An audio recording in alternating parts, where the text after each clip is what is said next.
What is your name? What is your name? Maqaan kee eenyu? My name is Sarah. My name is Sarah. Maqaan koo Saaraadha. Where are you from? Where are you from? Eessaa dhufte? I'm from America. I'm from America. America irraan dhufe. What do you do for a living? What do you do for a living? Jiraachuudhaaf maal hojjetta? I'm a nurse.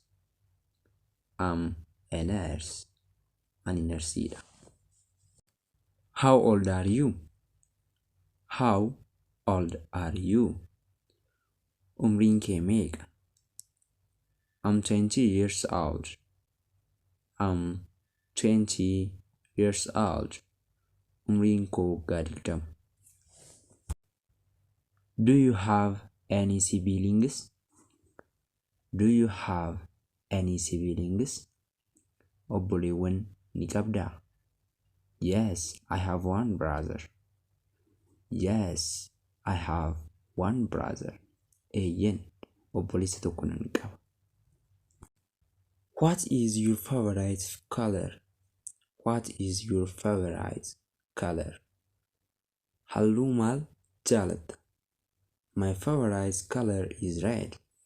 My favorite color is red. Halluun ani jaaladhu diimaadha. What is your favorite food?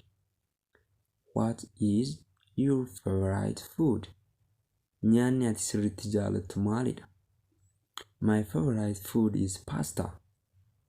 My favorite food is pasta. Nyaanni ani sirriitti jaaladhu pastaadha. What is your favorite hobby?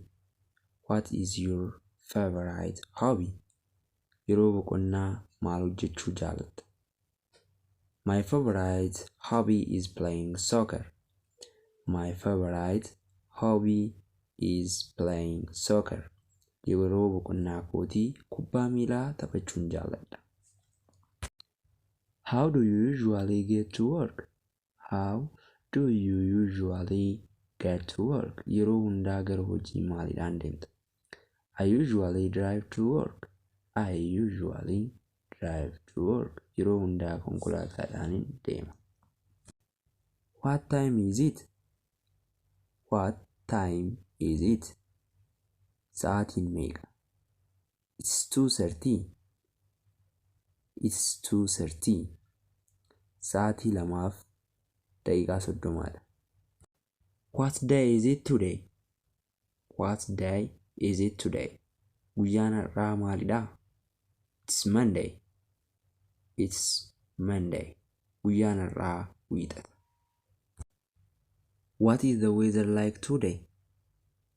What is the weather like today? Haalli qilleensaa maal fakkaata har'a? It is sunny and hot. It is sunny and hot. Ho'aa fi aduudha. Viidiyoon koo har'aa kanuma ture. Chaanaalichaaf haaraa yoo taatan subscribe godhuudhaan miseensa taatanii wanti chaanaalichi hojjetu yeroo hundaa hordofuu dandeessu. Viidiyoo biraatiin ammoo wal agarruutti nagaan ta'a.